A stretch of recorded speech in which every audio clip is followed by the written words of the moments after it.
Hi guys, Assalamualaikum warahmatullahi wabarakatuh. Welcome back to my channel. Idiom is an expression, word or phrase that has a figurative meaning that only understood by a native speakers. In other words, idioms don't mean exactly what the words say. They have a hidden meaning. So, are you ready to learn 10 English idioms you must know in order to sound like a native speaker? Now, let's dive in. Let's start with a popular one. Don't judge a book by its cover. Most of us will read or buy a book based on how the cover looks. In English, it means that you shouldn't judge someone or something based only what you know on the outside without knowing the full condition. The candidate didn't look very intelligent, but you cannot judge a book by its cover.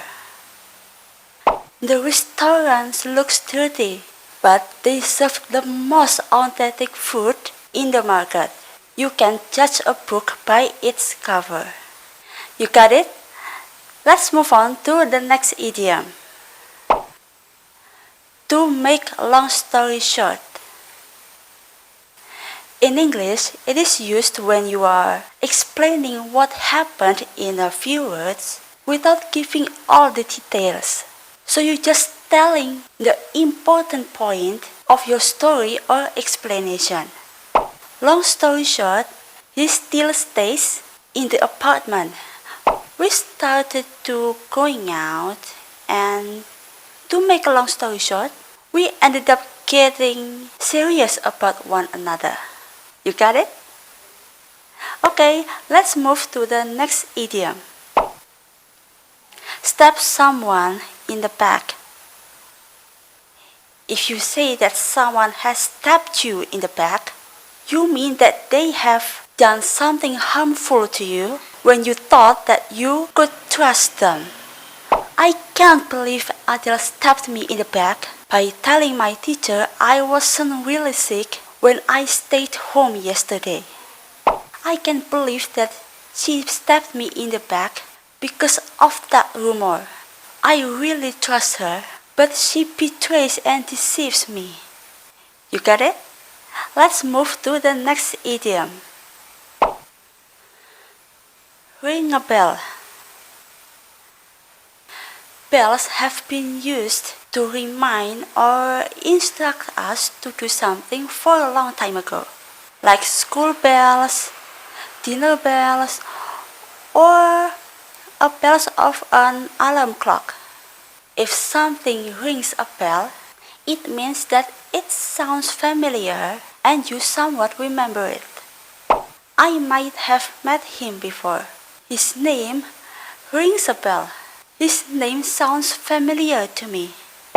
The name of that restaurant rings a bell, but I'm not sure if I've actually been there. You usually aren't able to remember many details, but you know it is familiar. Okay, let's move to the next idiom. Think outside the box. We use this phrase to think imaginatively, unconventionally, or from a new perspective instead of traditional or expected ideas. It means that to be creative and produce something that is not usual or boring. I'm trying to think outside the box to make this event a success at any cost this year. Advertising agencies must think outside the box to come up with a fresh and new ideas that will grab consumers' attention. You know the meaning, right? Now let's move to the next idiom. Face the music. If someone tells you to face the music, they want you to deal with the reality of a situation and accept all the consequences. If you have done something wrong, you have to face the music. There is no escaping out of it. You have to accept consequences that you have done because of your action. He failed because he didn't study. He needs to face the music. He has to accept the result or the consequences of something that he has done. So he needs to take the class again next semester. You got it? Let's move to the next idiom. You can say that again. You can use idiom "you can say that again" to express a strong agreement with what someone has just said.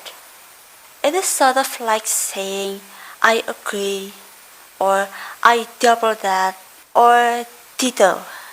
A short statement to show someone that you are on the same page with them.